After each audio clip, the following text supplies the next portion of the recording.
Hello, welcome to DP Tutorials. In this tutorial, let's see how to update our project. Update your project regularly so you can record progress and identify potential problems. Once a project is underway, it is important to keep the schedule up to date. Actual durations will probably vary from your original estimates, and the sequence of activities may change once the work begins.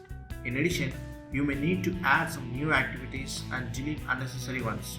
Regularly updating schedules and comparing them with baseline schedules ensures that you are using resources effectively, monitoring project costs against budget, and keeping a look of actual durations and costs so you can initiate your contingency plans if necessary. And the updating process should be followed by a particular methodology, like you should define what methods you need to apply for updating the schedule and how frequent your schedule to be updated, and you should also look into the resources availability and what resources are participating in your schedule and which team will be gathering the information necessary for the project update and who needs your results of the project update and when do they need to see them and review them, and what types of information need to be generated after each project schedule update. So you need to identify the type of data to collect for updating the schedule. You can update activities by simply recording actual dates and remaining duration, and for resource assignments, enter the actual hours to date and hours remaining. The module can also estimate progress automatically. Now let's see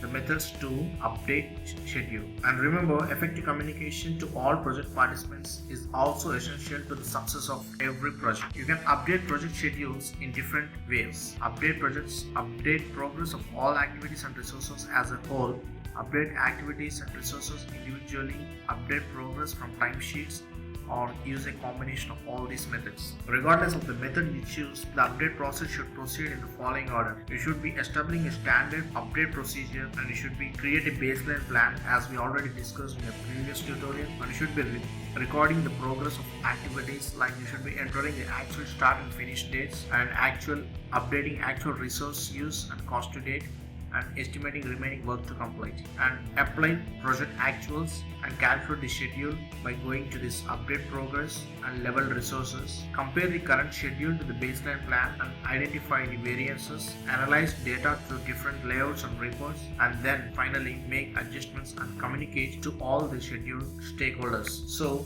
our first method of updating the schedule is highlighting activities and then updating. Use the progress spotlight feature. The progress spotlight feature highlights the activity that should have been worked on during a specified time period. Now go to this menu bar, choose view, and click on this progress spotlight, or you can click directly on this menu bar and selecting this progress spotlight icon to highlight a time period equal to the smallest increment of the displayed time scale. Suppose I'm clicking this now, and you can see this being highlighted for this smallest time scale unit, that is 1 month. So my previous current it is April, and it is being selected for this May month now.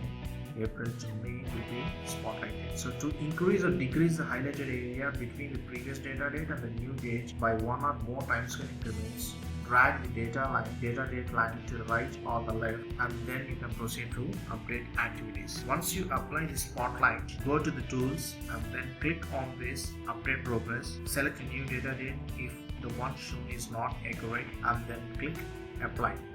For each activity in the update, the P6 PM module estimates percentage complete amounts and remaining durations for activities that are not finished as of the data, and sets dates to actual dates in fall before the new data line. So this is how we update the schedule using the spotlight feature. In the next tutorial, let's see how to estimate progress automatically. I hope you understood this video tutorial. Please do subscribe for more upcoming videos. Thank you.